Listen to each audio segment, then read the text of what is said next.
यहाँ पर उपस्थित सभी मेरे बड़े बुजुर्ग और भाई और मेरी माताएं बहनें, आप सभी को अस्सलाम वालेकुम, नमस्कार।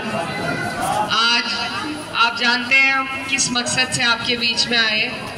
लोकसभा का चुनाव है, आने वाली 19 तारीख है और ये चुनाव बहुत महत्वपूर्ण है, बहुत अहम चुनाव है हमारे देश के लिए, हमारे देश के मुस्तकबिल के लिए। तो आप सभी से मेरी गुजारिश है कि आप लोग आने वाली 19 तारीख को, आप सब ने, हमने डबल इंजन की सरकार देख ली, 5 साल का सांसद जी का कार्यकाल भी देख लिया। शायद आपके बीच भी ना आए हो वो, और वोट भी लेने नहीं आए थे शायद। तो ऐसी जगह अपना वोट ना दें जहाँ आपके वोट की कदर नहीं है।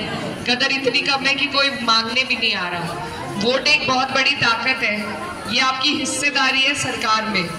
इसी से आपको अपनी सरकार से सवाल जवाब करने का अधिकार मिलता है।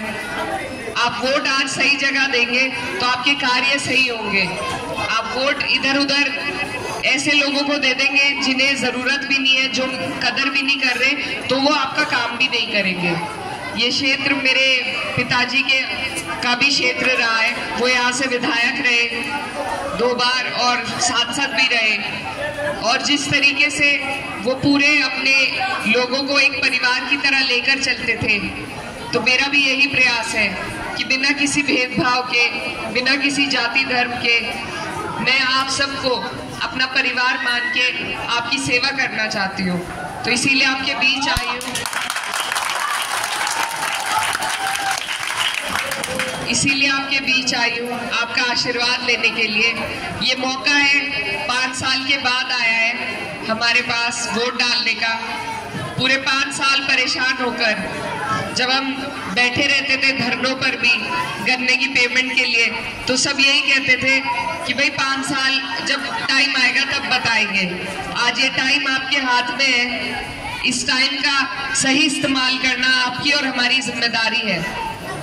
पूरे 5 साल के बाद अब हमें मौका मिला है सरकार को अपना जवाब देने का, अपना विरोध दर्ज कराने का अपने वोट के माध्यम से। 2 सरकारें थी, लेकिन यहाँ कुछ भी कार्य नहीं हुआ। यहाँ आकर ना तो प्रधानमंत्री जी काम करेंगे, ना मुख्यमंत्री जी काम करेंगे। यहाँ के काम तो यहाँ के जो आपके MP हैं या MLA हैं वो ही करेंगे। तो मेरी आपसे यही गुजारिश है कि उन्हें सही लोगों को चुने, ऐसे लोगों को चुने जो अपने लोगों के सुख दुख में आपके बीच आते हो और आपकी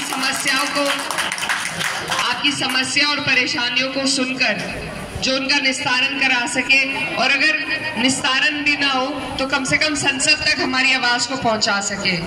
तो मैं आपसे वादा करती हूँ कि आज अगर आप लोग मुझे अपना सहयोग, अपना समर्थन, अपना आशीर्वाद देंगे तो मैं आपकी लड़ाई को कभी भी कमजोर नहीं होने दूंगी, और आपके बीच में रहकर, आपके हर काम में आपसे आगे, आपके बीच में रहकर उसे कराने का काम करूंगी। और भाई, आपने जो सवाल किया था, मेडिकल कॉलेज नहीं है, हमारा जिला नया बना है। पहले मुजफ्फरनगर में लगता था, सारी संस्थाएं वहीं रह गई। शामली में नहीं है, एक प्राइवेट मेडिकल कॉलेज बन रहा है। लेकिन ये जो मेडिकल कॉलेज एक बहुत बड़ी योजना के तहत आता है, जिसमें सरकार का होना जरूरी है। तो अगर सरकार आती है तो अवश्य हम पूरी प्रयास करेंगे। केंद्र में सरकार आती है तो आपका ये वादा जरूर पूरा होगा। नहीं आती तो अगर राज्य में सरकार आएगी तो हम इसे, ये हमारे एजेंडे में पहले से ही है, पूरा प्रयास करेंगे। लेकिन अभी जरूरी है, हम हर सीट पे नहीं लड़ सकते सरकार बनाने के लिए, हम अपनी सीट पे लड़ सकते हैं। यहाँ हम कामयाबी हासिल करेंगे, आगे दूसरी सीटों पर और लोग कामयाबी हासिल करेंगे तो ये कारवा बनेगा।